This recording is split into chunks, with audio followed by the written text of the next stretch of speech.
Hello everyone! Welcome back to my channel. This is Lisbeth and today I'm gonna make turon. Just keep on watching.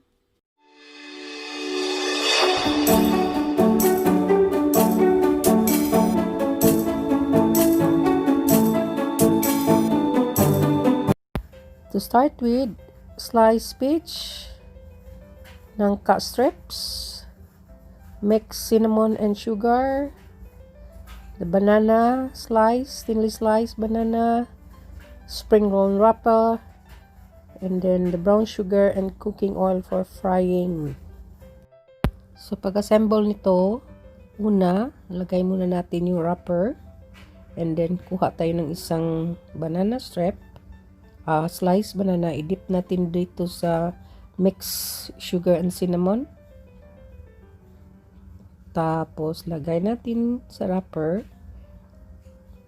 Lagyan natin ng maski 4 na langka or sliced peach and a sliced peach. Then, i-roll natin ng maigi.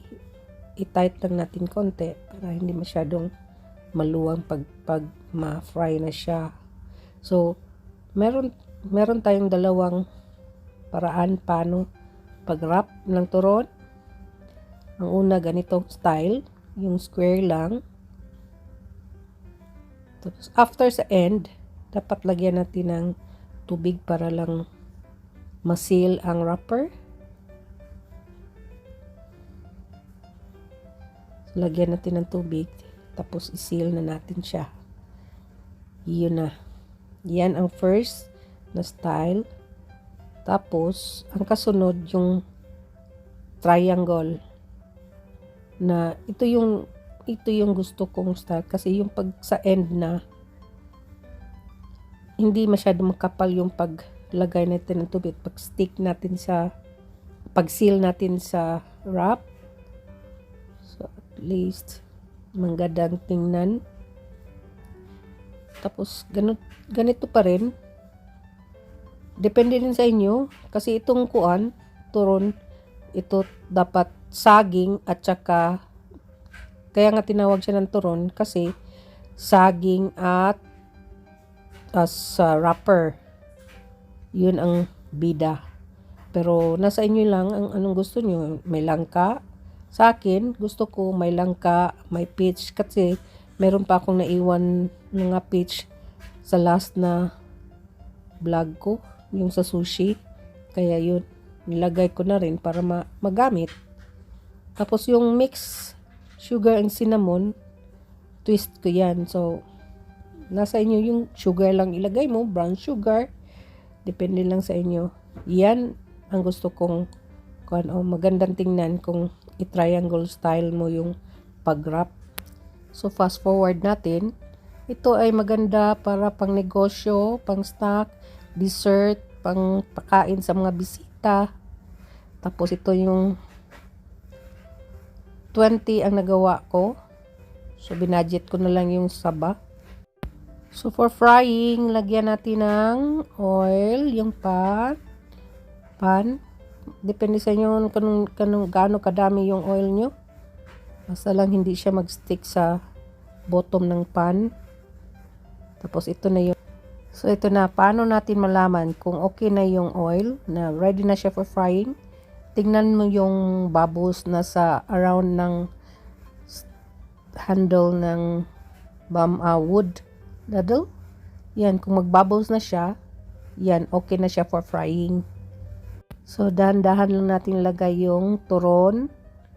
Kasi dapat baka matalsikan tayo sa mantika.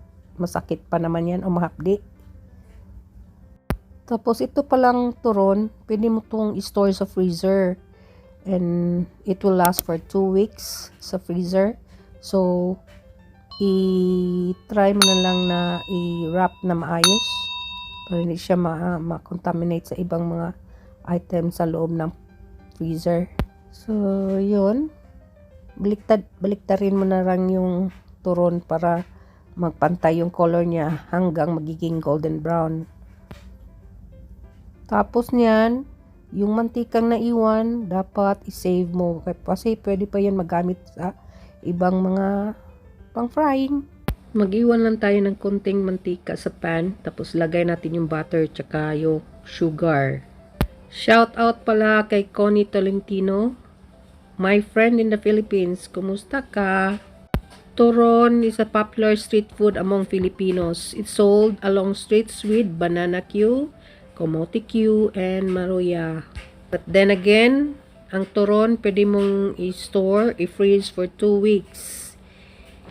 So if gusto nyong gamitin ang turon na frozen, di na no need to thaw, diretso na, pwede mo nang i-fry kaagad siya. Turon can also be paired with vanilla ice cream. Masarap kaya yan. Yum! But then guys, don't forget to like, subscribe, and click the bell button for more notification. And please do comment and make some suggestion for my next vlog. Thank you. So ito na, malapit na. Ready na siya na ma-dip natin yung turon. But before that, lagyan ko muna ng lemon para to make sure na mag-crispy pa rin siya hanggang 2 days. That's proven and tested na siya, guys. So, ready na siya. Pwede natin ilagay yung turon. So, dahan-dahan lang kasi masakit din, matalsikan. Tapos yun. So, make sure na lahat ang sugar na-coat lahat doon sa turon nyo. A few moments later. At ito na siya. Tantaran! Whoop! So, try na natin. Tingnan natin kung gaano siya ka-crispy. Narinig nyo yung crispiness niya. So, that's it guys. Don't forget to like and subscribe. And bye-bye for now. Bye-bye friends.